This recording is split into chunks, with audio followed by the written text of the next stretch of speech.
راستہ ان لوگوں کا انعام کیا تو نے۔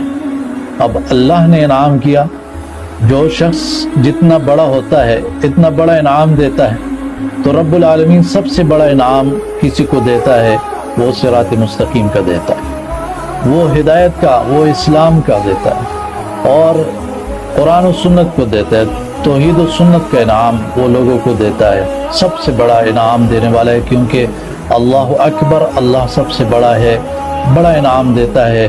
اور پھر آخرت میں ایسی جنتیں دے گا کہ اس جنتوں کے اندر جو ہے ایک کوڑے برابر جگہ ساری زمین اور آسمان کی سے زیادہ قیمتی ہے۔ آپ اندازہ لگائے کہ کس قدر بڑا انعام ہے کہ اللہ تبارک و تعالی دنیا میں اور آخرت میں انسان کو دیتا ہے۔ دنیا میں جنت ہے دل کا، وہ دل کی جنت کیا ہے؟ قرآن و سنت، توحید و سنت کا عقیدہ، ایمان، یہ دل کی جنت۔